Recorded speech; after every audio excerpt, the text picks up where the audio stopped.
Hi, I'm Jim. Welcome to the Unbound Performance Podcast, where we explore the world of sports and performance mindset training. And I'm Caroline. Each week we talk about the strategies, habits, and mental framework that help us to excel. Let's get into today's episode. I came up with the idea. That's true. I thought it was good. By the way, for our viewers who are watching on YouTube, you'll notice I'm sporting one of our your new swag. Our new hats, one of four Let's selections possible. Show it off to the camera. Well, There you go. Lovely. 3D. I think there's it's coming at you. I think there's just black on there. Were there other color options? Maybe a gray or a white or a I khaki can't remember. or a... My wife bought it. I thought I was going to get notified when people make orders, but I should check on that. I guess so. Anyway, thanks for the little plug there on the That's on right. the merch. All right, so when I was in California last week, and a good friend of mine who works out there, he runs the fitness portion of the event that our team runs, and he has a military background, so he now does like motivational speaking on, I mean, the skinny of it, I think it started out him wanting to talk to people who basically sacrifice a lot of their lives and their families and things for chasing a job. So he talks to our people also about it's important to take care of yourself and to not just like sacrifice everything ever, because ultimately your identity is not in your job. Like his goal in the military was to be like number one. And part of his presentation is he posts up on the screen his little like report card, more or less, where it said like, Rob is a great so-and-so. And he's like, that wasn't good enough. So then next slide, he posts his report card that says, Rob is the best. I wouldn't want any other, whatever his title is, in charge of me. He was like a protector of people and things kind of. He, for a while, was security for the guy who led the charge to kill Osama bin Laden. He's like protecting nuclear missiles and things. It's some cool stuff. So anyway, talks about sacrificing, and his identity was so, like, his identity and worth was so tied up in becoming number one. And as soon as he got that, like, Rob is the best, he was like, that lasted about 10 seconds. And then meanwhile, I have sacrificed. My kids hate me. I'm divorced. I gave up all these things in my life for this that was a fleeting moment. So I think it's very pertains to our stuff of your identity being wrapped up in the wrong things. And so he has shifted that, and his purpose and goal in life now is he talks about not only the identity crisis of being too focused on your job, but he also does a lot of like trauma work with not only other veterans, just people in general of how to sort of work through traumas in your life. So anyway, great resource. But I've spent 15 weeks in California out there with him, so I know him pretty well by now. And I could just tell something was off. And I was like, you okay? And he usually comes and eats meals with us, and he wasn't. And I was like, are you going to eat with us at some point? He's like, I'm not hungry. I'm like, why aren't you hungry? And long story short, he said that one of his very last like close military friends had passed this weekend, suddenly, like heart attack or some sort of illness. Like it wasn't expected. Mm-hmm. And he was just having a hard time. So like it was this one last living person who had shared the exact same experiences together. And so I thought in that moment where he has decided that his military is no longer like that identity is not wrapped up in that, but he has a purpose that requires him to be focused and deliver the message, he still has to show up. And he's like, I thought about telling you guys I could make it this week and having someone fill in for me, but I knew that I needed to be here to do what I'm here to do. So just sort of thought that would be a good idea to talk about when you have things that are maybe external factors, or maybe more specifically a traumatic life event or just a big life event that impacts you, but you still need to try to perform well. What can we do to acknowledge that and not ignore it, but also be able to still proceed and perform well in whatever it is that are. Yeah, I like the stuff about Brene Brown's talking about our emotions. We don't want to become robotic. I know I was listening to a Jocko Willink podcast, and Echo Charles is on there with him, and gave an example of the Terminator, who the visual in the film is him going down a series of possible responses and then choosing one. And the goal isn't to be robotic, like in terms of removing. Yeah, her quote, Brene Brown's quote is, we cannot selectively numb our emotions. When we numb the painful emotions, we also numb the positive emotions. Right. And I think depending on the circumstance, like I know for an extreme circumstance like combat, I've heard many veterans talk about the necessity of being able to maintain control of your thoughts and emotions so that you can function. Like Yeah. you can't just When there's panic, when freak those, out. those high risk kind of high result environments, it could be literally life or death. Right. And I know at one point, multiple veterans talk about this, where in the moment, you have to detach and kind of step back, stay in control of your thoughts and emotions so that you can function properly. And obviously that requires training. And what they will do, you could lose your best friend. Yep. And so they have a job to do, they finish it, and then when able to, maybe 2 days later or something, they'll take a day and they'll finally remember process, and go through that kind of grieving process. But they also don't dwell there either. And I've heard many of them talk about that. Now, this example you gave is a little different, where it's kind of out of the blue, outside of a combat environment. But I think there's a healthy level of that is human and necessary. Required to process and grieve and proceed. But then I think at some point it becomes counterproductive, and that's heavy. Well, and even the person we're grieving is that us wallowing in it isn't how they would have us want you to continue move living your life forward either. Yeah. So I think that's you don't want to suppress it, but at the same time you don't want to just constantly dwell in that and be overrun by it to the point where all the people who are around you that you're supposed to serve and help and love, you're not able to do any of that because you're kind of stuck. And the person who is gone, they would want you to be unstuck. Yeah, they want you to be the best version of yourself you can be for those around us. And I know a friend of mine, he just texted me this morning. He works with veterans, and he said the greatest gift you can give someone who's gone through that kind of trauma is to be grateful for the things you have, because that lets them kind of come to terms with what they've lost. And it was really powerful. I thought it was a great quote. But if we ignore that gift, then we're kind of, I don't know, not acknowledging the things we need to be grateful for. Yeah. And I don't know. I just don't think that's the way to handle it. Yeah. Well, and I think in a performance scenario too, say it's an athlete who had, found out about the death of a family member. Now it's a teenage kid and it's their parent, like a different situation, but just one of those examples where, you can't ignore that. You can't just be like, oh, I'll deal with that on Tuesday instead of today because I've got a game. So that processing and that grief has to happen, and that's not a sign of weakness to feel those feelings that arise. And sometimes it can be a little chaotic, those ups and downs of it. Fortunately, I've never lost anyone that was like an immediate family member, but certainly have watched other people go through that experience and see how that impacts them. And I like this, and I don't.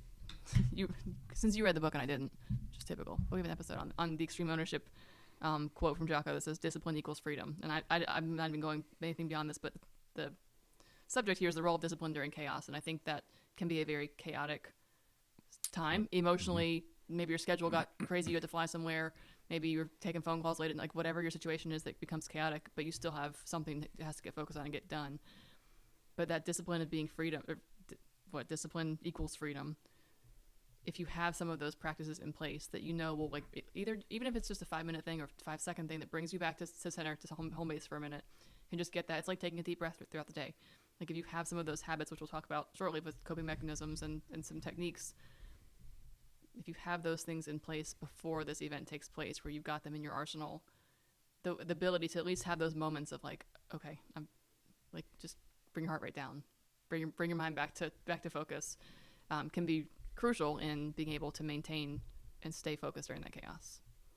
Yeah, he literally has a book titled Discipline Equals Freedom too. And it speaks to if you're not disciplined in your choices for how hard you work and the effort you put in, and things like that, and training your mind, then you'll be a slave to your passions, to the moment, and there is no freedom there. Where here you have the freedom to choose, which is often like Viktor Frankl's quote from Man's Search for Meaning, where he talks about this space between stimulus and response, and you're in that space is your freedom to choose. He actually didn't say that. It's always attributed to him. It does align with things that he would say, but for some reason, I don't know why that. I've read pretty much every book he's written, and it's not in there. I've searched for it. I did, and then I finally looked it up. What's the source for this? And it was some educator who had basically that quote. That's a little different, but did you look it up on ChatGPT? I did not. That'd be good. I'm sure we'll we find could. it immediately. We would find it. Although your ChatGPT, I think. It's a P in the middle. Oh no, GPT. GPT. Yeah, no. What did it do right? No, it did get it because it didn't use that quote. That's good. The idea of having some coping mechanisms in place or techniques that you do. I also would say if you don't have those, if you have not had a regular practice of meditation or breathing or a good daily schedule, a very simple thing is just having a daily routine. It doesn't have to be complicated, but having something simple where, I think a lot of times when people, you see people fall into deep depressions or, I don't know, become hoarders. I don't know. It's one of my neighbors, well, not my neighbors, but someone in my neighborhood. The house is wild. Anyway, I've never been inside, but you don't have to go inside to see it. But I think when you think about people who, have something traumatic happen and then they never recover. Right. They fall into a deep depression. They can't go to work. They can't function, which is hopefully is not is less often than it is, but it happens. And I have to think that if that person either had a support system to encourage them to do so, or they were able to implement on their own just a basic, a normal routine. Some people, even just getting up and taking a shower and brushing your teeth can be challenging for a couple days or weeks when something really traumatic happens. But being able to just maintain some sense of normalcy to know that on the other end, well, that's where we will resume normal life. Having processes in place matters. And I do enthusiastically promote the idea of having ways to train all of this.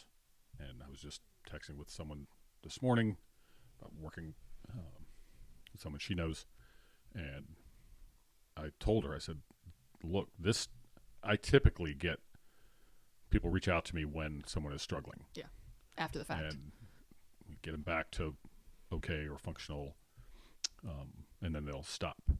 So that's not how this the works. Lifestyle, regular practice. And it's, I use the example of it's like if you want to get strong, so you lift weights. Then when you get strong, you stop. Well, guess what? Your strength goes away. Yeah, your strength doesn't stay. It's like anything. Whatever you're practicing, if you want to be good at it, you don't stop practicing it. But for some reason, people view this mental thing differently. Just an acute reaction to something, fix it, and move on. Yeah, and I just don't know anyone who's great at anything over the long haul without who consistency. Doesn't address this and continue to address it. Yeah. And so I think finding tools that you feel comfortable with, or you enjoy, you're more apt to do them. Yeah. Like some people, when I say journaling, no way, I'm not doing it. So sometimes I'll try to further explain. Look, it doesn't have to be some formal. And dear diary. Right. It can just be a few words or sentences and phrases. And I think that's one of the finding some way to put your thoughts down so you can become aware of them and then address them is enormously well, I think I mentioned this important guy in the last episode or one before, but this Dr. Mark Milstein is a neuroscientist, I guess. He comes to our event and talks about sleep habits and stress and things. And one of the examples he uses, and it just made me think of this, is our brain is wired so that if there's something that's not safe somewhere else, it tries to remember it. And so we talked about, 15 years ago, it was easy to memorize someone's phone number because you didn't have a phone to store it in Right. like a piece of cake. Yep. How many phone numbers do you know today? Not Maybe many. your home phone number as a kid, and that's all you got in you. And he was saying that, if you wake up at night worrying about something, write it on a piece of paper, and that will actually help you sleep because your brain knows you either will worry about it later or it's something you need to do in the morning and you won't forget about it because it's written down. But when your brain knows that is somewhere safe, it can let it go for either a period of time or Nice. while you sleep. And I thought that was such a good sleep stress mechanism, but also pertains to what we're talking to. If you have a recurring terrible thought or recurring something that's nagging at you or bothering you or stressing you out, putting it on paper. I mean, there's scientific proof that's putting it down, it can actually make a difference in the way that your brain responds to it. So I should do this more than I do, which is never. But I'm sitting here talking to my God, this sounds so good. I should do this. But just having it, like you said, it doesn't have to be a super formal practice, but there can be things at the end of the day. If you know that you're someone who's going to dwell on the way that someone responded to you or the way that your boss at work, didn't, whatever it is that you need them to do for you, writing it down and talking through and working through that experience can not only help you work through what you're feeling, but it puts it somewhere else. And that's a game changer. And speaking to the... I'll plug his book later, by the way. He's got a great book. Oh, cool. The Age-Proof Brain.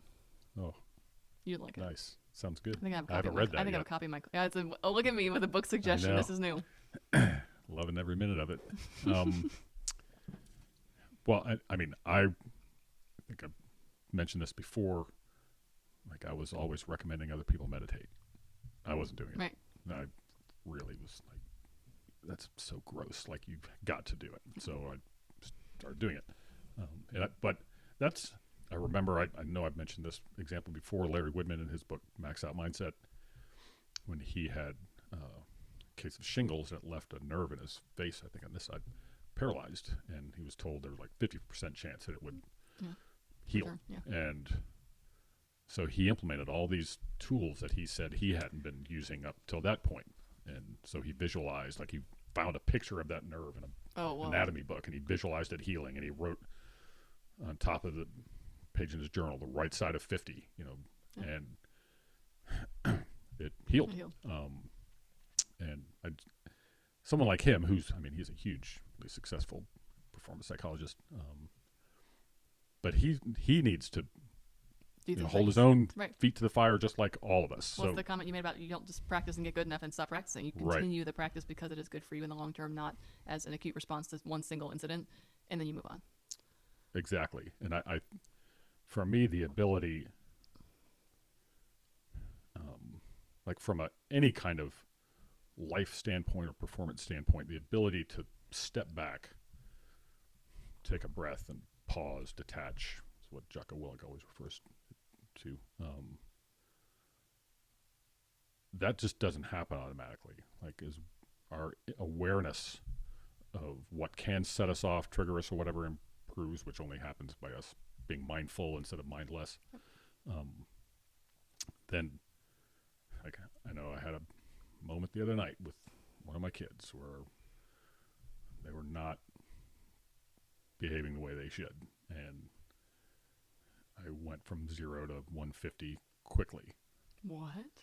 And that was, after and that's not suggesting there isn't a time to be angry. Being angry lets you know, or lets them know that, like, hey, this is real and this is serious and this matters. Yeah.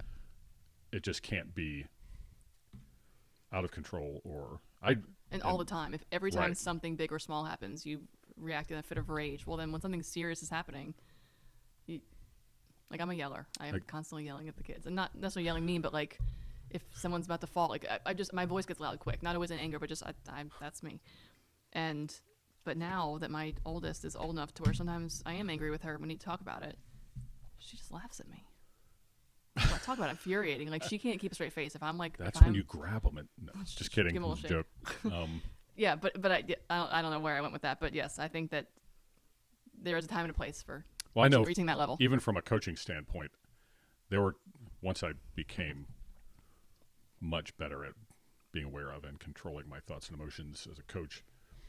I vividly remember it was a club tournament and we were flat, and which was atypical of that group, and nothing was working. So I had a few clipboards in my bag, and one of our players was Just hit her over the head with that. injured. No, no, and she was not able to play. So I was up pacing on the sideline, and I asked her, like, "Hey, pull one of those clipboards out." And so she did, and I kind of warned her. I I said, feel like I know where this is headed. "Hey, just so you know, I'm going to break Brace this, and I'm going yourself. to act like I'm angry, but I'm just trying to get their attention." And so I explained it to her. She thought it was awesome.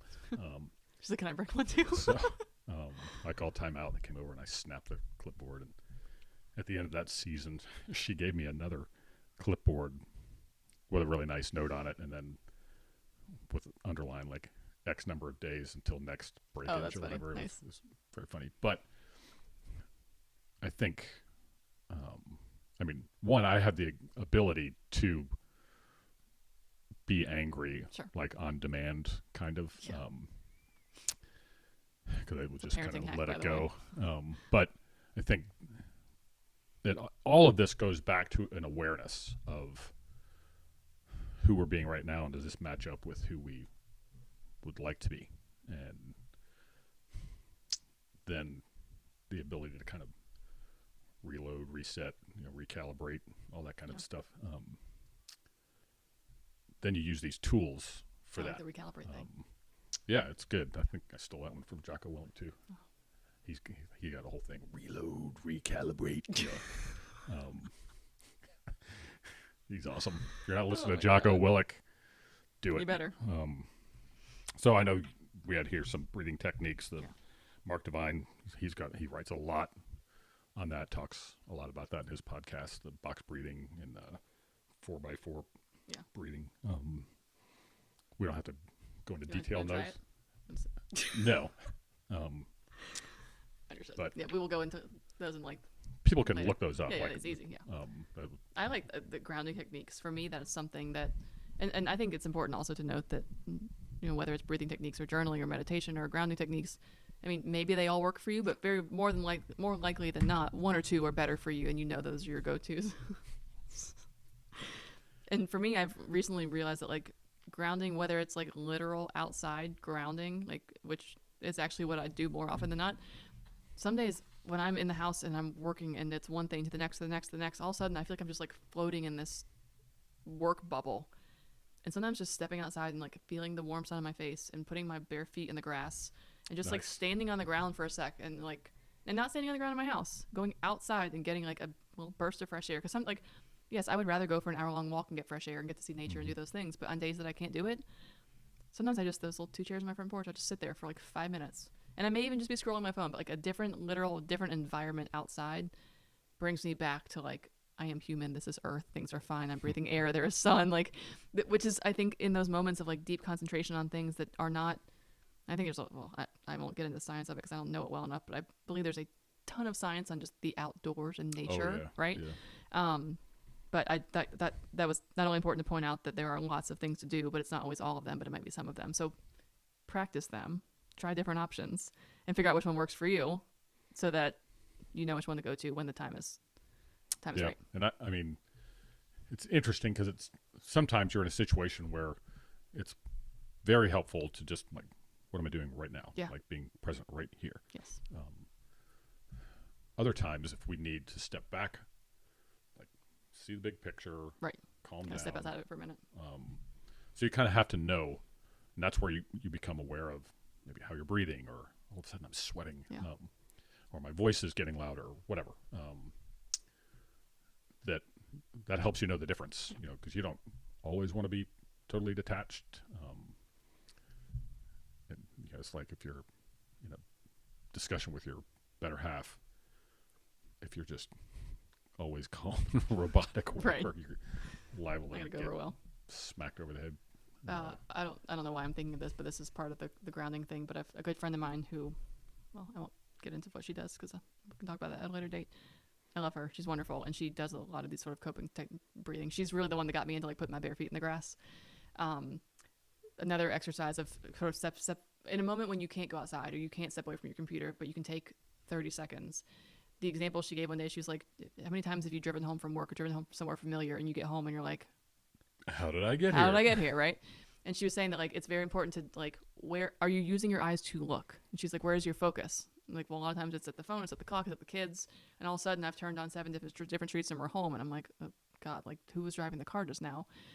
And she was talking about like how really putting, I'm gonna butcher her words with it, but I'll get to the point in a minute. That when you are just like mindlessly staring because you know the environment around you and it's very comfortable, so you don't have to. It's like using your peripheral vision kind of thing. She was saying she had me close my eyes, but still try to keep the focus on like looking at the back of my eyelids, like rather than just closing them and trying to like your eyes tend to want to go downward when you close them. She's like focus on looking at the back of your eyelids, which was very hard for me. I feel like you're just like holding your eyes closed. But she was like, take a moment, and she was like, pretend like you're looking up. So like when you're looking behind your eyelids, you're looking in like the space that you're in. But if you look up, there's an empty room. This is just her thing. She's like the top of your head, like up in your little mind area. And she was like, she had me kind of go through this exercise of like, what's in your perfect space, like what's in that room, what makes you happy, what's your comfort zone. And I was like, one single chair and a big picture window. She was like, nothing else. And I was like, nope, a comfy chair and a window to look out. And for me, that was something where like nature was like something I wanted to go to a peaceful place. And I just thought that exercise of like trying to describe visually what a comfortable space for you looks like can either A, teach me that nature is my thing, or B, make that be a place that if you are in a moment where you can't step outside, you can't physically separate from the situation, being able to just like go to your happy place for a moment. Because if you don't know what your happy place is, you can't get there. So even if it's just something in your mind, that's just one of those practices that I was like, I forget to do that often, but I thought that was interesting. Like I've never had anyone talk about like mentally going somewhere else aside from just like daydreaming. But this was a very specific method of getting out of the current space, and I just thought that was. No, I like that. That's good. Yeah, I'll have to get her to describe it better next time because I certainly. She could be a guest on our podcast. She would be wonderful on this podcast.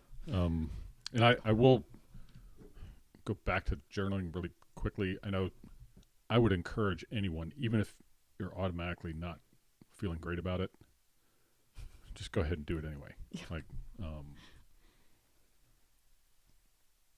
I think in some sense, like to be our best selves, okay, it requires work.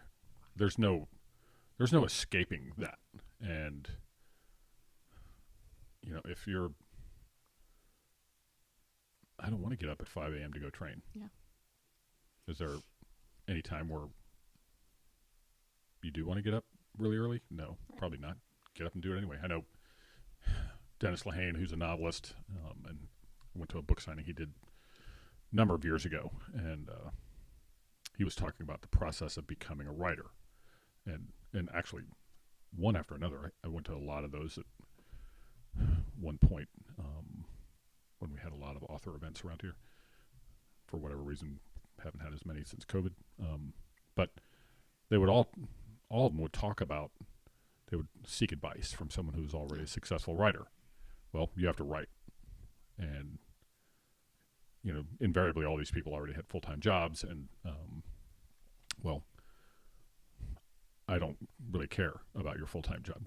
Sure. Obviously, you have to keep the full-time job. You have to find time to write. Yeah. Where, if you want to be able to do that. So these are all people with wives, kids. Yeah.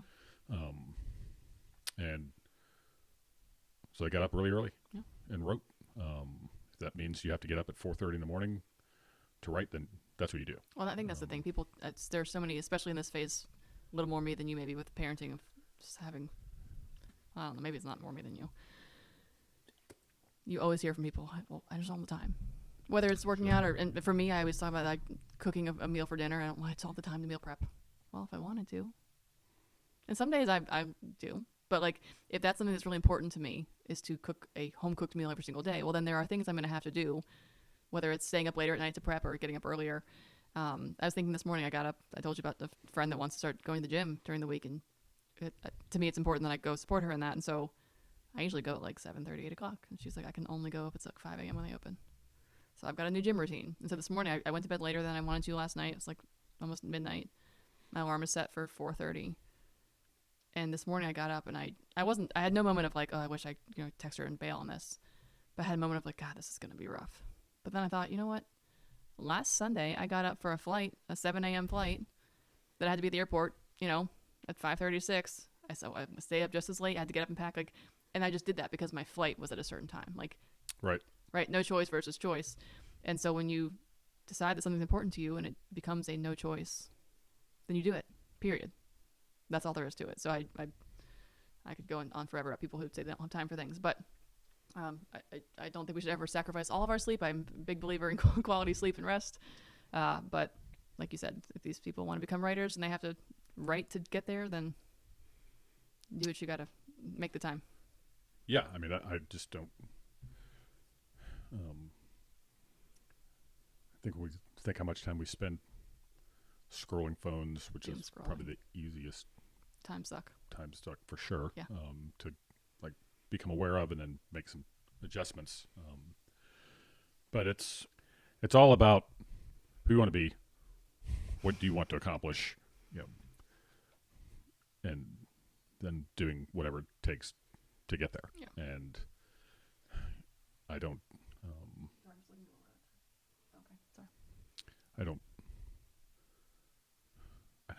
Well, I said to this person I was texting this morning, I said, there's a reason most people don't become great. And I don't mean great like Alexander the Great or Napoleon or whoever, but max out their life experience and become the best they can be, the most they can be. It's because they always find some reason not to. Right. And I don't really like that, or I don't want to do that, or all right, well, Yeah. I think that's Stay the tragic, and it's a waste of a life. And I always go back to this idea that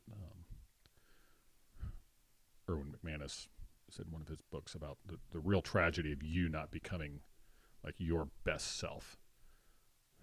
It's not just your life, but it's all the other lives that you could have affected that will miss out. Yep. And I think that's a sobering thought, but it's also really moving and powerful and motivating. So I think then it goes back to one, I think it really matters who you surround yourself with. We talked about that here. And I need people who are going to keep pushing me when I need to be pushed, Yep. and inspire me and set really good examples for me. That's who I need around me. And because, we're not robots who just like punch in sequences. Well, and this, going back to my friend who wants to work out example, we were at a party on Monday night with a group of friends, and she was like, I'm going to start going to the gym with Caroline, 5 a.m. And they're all like, no, you're, and they're looking at me because they know I go regularly, and they're like, she'll go like 3 times. And I'm thinking like, way to be supportive. Like, yeah, that's which it gives me all the more reason that I will get up at 5 a.m. with her and go do this. Like, if she wants to flake out, that's on her. I'll hold her accountable as long as I can. That's her own thing. But in the moment where she's decided she wants to do something that's good for her, that she's excited about, and everyone's like, oh, she'll go. Even this morning, she's like, my husband's like, you'll go for a week, and you'll. But so immediately I'm like, all right, we're going. Like, I will be that person for her for as long as she needs me to be. And then from there, it's up from there. But that's beautiful. Like, that's a beautiful thing. Yeah. I know and it's so, one, common, two, so weak and small and uninspiring to be the realist in the room, be cynical. And, how many other things have you tried before? And, really. Yeah. That's disgusting to me. I really don't like that at all. I'll tell him you said so. Go ahead. Give my number. But it's, why wouldn't we instead choose to like encourage and And support people that we love too? Like, sure, it's one thing to say, well, history says she doesn't, whatever, in your mind. But like, if you love these people, support them. Would you say that to your kid? No. Some people do. Some people do. Yeah, grossly. yeah.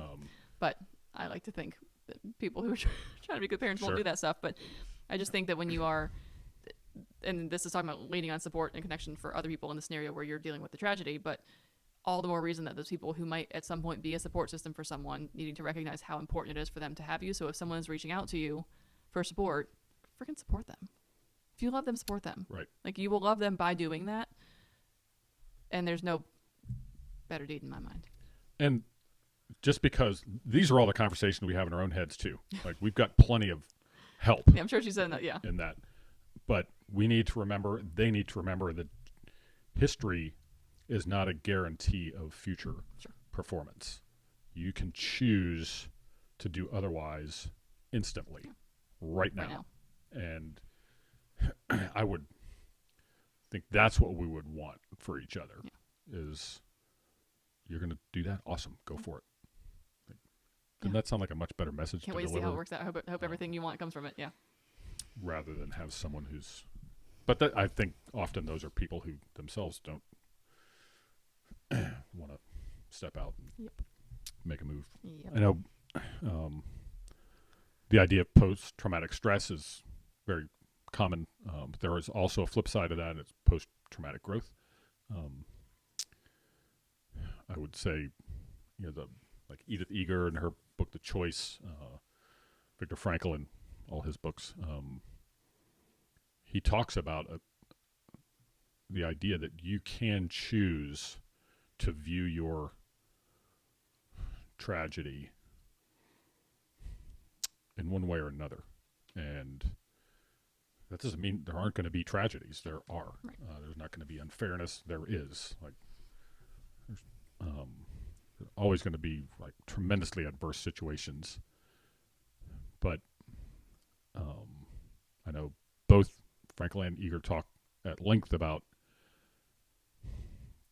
not becoming a victim of those, and instead using them in ways that help you be hopeful and optimistic in a very functional sense, where you have a purpose established and a reason for surviving. Yeah. And that's, Frankl talks at length about how he was going to choose his behavior, his thoughts while he was in the concentration camps. And they were not going to be permitted to take away his dignity and his purpose. And so man's search for meaning, comes out of that. So I think that's where, again, I go back to being able to stop and pause, take a step back and see this, okay, this was horrible. I wish it hadn't happened. It did. But how will I make it through? Yeah. And why do I want to make it through? And those whys will always involve other people, typically. Well, I think, wrapping up, I'm thinking, it's important to acknowledge that things are going to happen that will throw us off tracks. We got to get back on. Not just, you talked about Viktor Frankl and knowing his purpose, not taking away his dignity. If he hadn't gone into that place without feeling confident in his purpose and his dignity, then he might not have the ability to be able to do that. And so I think all the more reason that accepting that things are going to come, if they have already come and you haven't dealt with them properly, there are things you can do to overcome those and proceed. But more specifically, showing up, even when it's challenging, helps you stay on that proper course, helps you stay on the path, helps you keep what is normal in your life as normal as it can be, but not to ignore those feelings, not to suppress them, but to learn from them, to grow from them, to show up.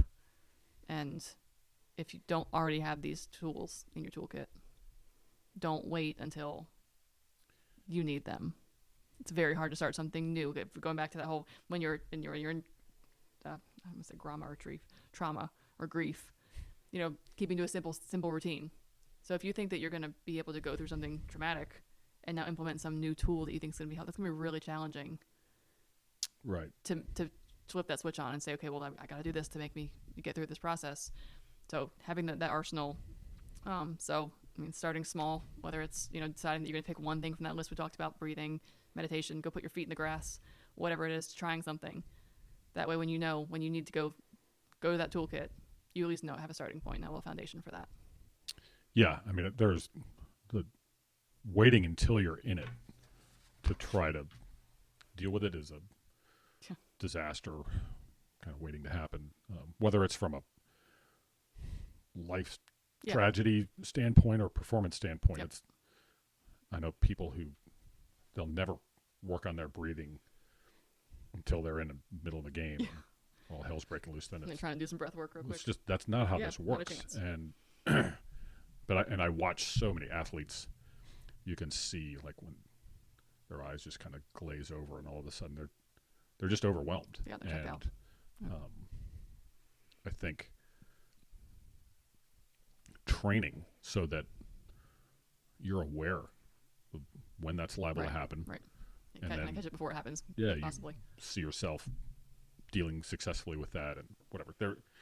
You can either train in a way that you're prepared and you can kind of max out your performance in whatever it is, or you can leave all of that to chance and Hope it all works you out. will fail. Yeah. Like, it's just not going to happen. Like, there's no one who's great who leaves their thoughts and emotions to chance. But it also, all of this applies just to how we live and how we parent, how we behave in relationships, how we are at work, and being able to handle adversity, even tragedy, effectively.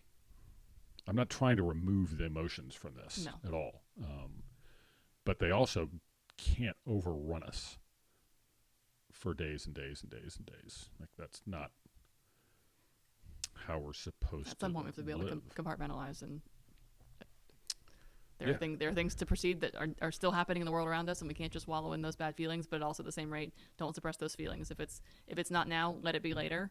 But recognizing that there are going to be things in between that might break up your day or break up your grieving process. But it is a complete process. But life still has to go on parallel to it. And there's a really good book. It's new, called How to Think Like Socrates by Donald Robertson. And for those of you who don't know, Socrates was basically wrongfully accused and sentenced to death. And he had to drink a poison in this jail cell. And but that day where he knew he was going to die, he had some people around who he knew would handle it well. He also would not allow other people around who weren't going to handle it well. Right. But his view of his circumstance, he was very calm. But this is someone who had basically trained his mind his entire life to think a certain way and to deal with things a certain way, so that when pretty much the ultimate tragedy, he's basically set up to be executed because certain members of government thought he was a threat. He just quietly drank the poison, and that was that. But he wasn't freaking out. He wasn't wailing, and and neither were people around him. Right. He was very prepared, and I think that's pretty much the ultimate in kind of training to the point of being ready to handle whatever comes successfully. Yeah, that's a really good book. Highly recommend it. But that's where we are. Like, the Stoics, they all routinely talked about the ultimate loss, your death, and be aware of the fact that you will not live forever, and no one else will either. Nope. And then how do you go about handling that fact well? And I think that's where, Stoics, they've thought about their death daily, not from a morbid, woe is me depression, but just a realist. And to make them then appreciate fully right now the day we have. Can't take any of it with you. Can't Nope. try it again. And each day is a gift. It sounds so corny, but it's true. Like, be grateful for the day you have and make the most of those moments. And many of them will appear ordinary. I know I think about this all the time. When my son was 4, and I was just rocking him, and he was asleep, and I can remember me looking at him, and I started crying. And because of how impactful his presence is on me, and his existence is on me, and how meaningful and powerful it is. And that's just an everyday small moment, but I vividly remember that. And I think the more we can be mindful and in the moment with a correctly shaped perspective on the value of those moments, then our lives will be better. Well, and sometimes I think it's, I don't know if obvious is the right word. I feel like I have that constantly with my kids. My husband catches me all the time where I'm just staring at them. He's like, what? I'm just looking at, I'm just looking at them. That's all I'm doing. But and to me that's, but at the same rate though, while it should be obvious that my kids are a gift and that they've grown up so freaking fast and how did that happen, I have to take the time to, sometimes it's happening and all of a sudden it's like, whew.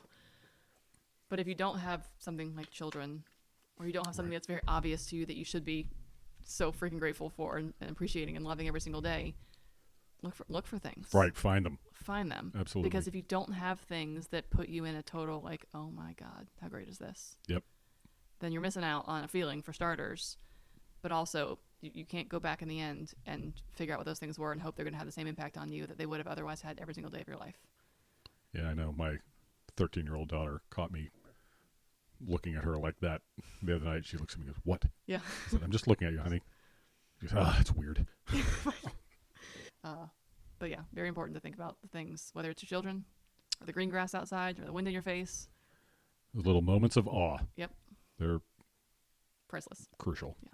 We hope you enjoyed this episode of the Unbound Performance Podcast. Your support helps us continue to build our community. If you're enjoying this content, please like, subscribe, and share.